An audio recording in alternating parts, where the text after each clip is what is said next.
Hello everyone, in this video I'm going to talk about what's going on with the Indominus Rex animatronic in the last scene for Jurassic World the ride.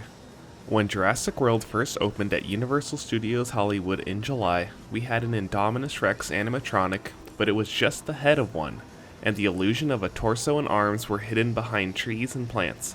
This came as a surprise to many since the plans were originally rumored to have a full-body Indominus animatronic.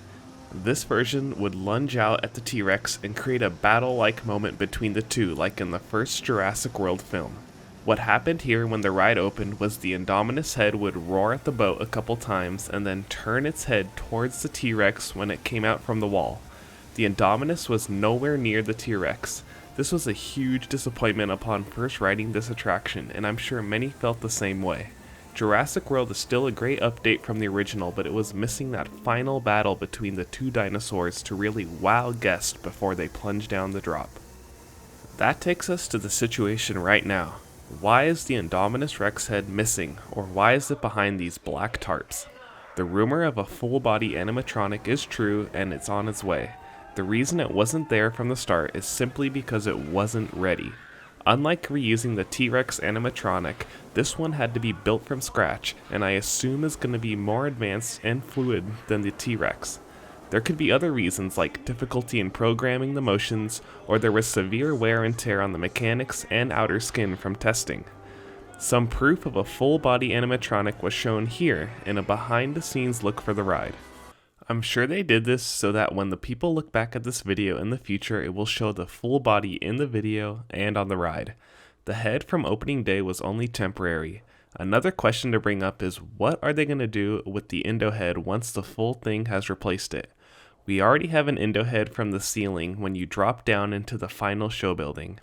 Having two head-only Indos would be really weird, and I'm not even sure where they place it since there's only one indoor portion. The park tried so hard to keep most of the animatronics indoors since they won't deteriorate as fast. It's disappointing that the ride opened without all of the effects in place, but at least we're getting them.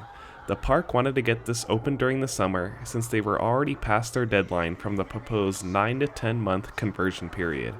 The ride soft opened on July 4th to select guests before officially opening a few days later.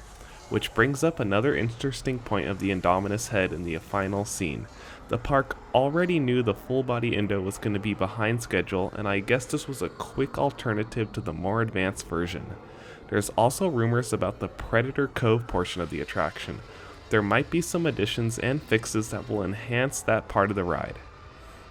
I'm not sure what they plan on adding, but I can make a few guesses, and the first one starts with the plastic, toy-looking pterodactyls that are sitting on the left side of Predator Cove. From day one, these were the most unconvincing animals on the attraction, even more so than the mosasaurus on the screens at the beginning of the attraction. Especially when it's sunny out, you could see the reflection from the plastic pterodactyls, further diminishing the experience of real-looking dinosaurs. We could see some animatronic ones with some deceased type status and blood around them like the plastic ones, but they'll look real this time and be the correct size. They might even have some motions like an opening and closing mouth and feet, something to make this area more alive. Something they could bring back from Jurassic Park is the Dilophosaurus inside the tour boat.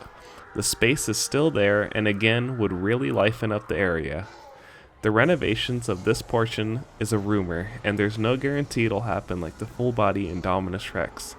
Jurassic World the ride is scheduled to go down for refurbishment soon, around December, so we'll have some time before the official animatronic is revealed and what other enhancements they plan to add during that time. I still think it's crazy how Jurassic World the ride still isn't finished, and the construction updates continue. It's great to see Universal trying their best to get this thing installed, ensure that it's working properly. Along with the new Indominus Rex, if the park goes through with adding things to Predator Cove, then Jurassic World climbs even further up the ranks in theme park attractions. Let me know down in the comments section what you think of the status on the Indominus Rex and what other improvements the ride should add or remove that will improve the guest experience. Thank you so much for watching, and please subscribe to the channel for more SoCal theme park updates.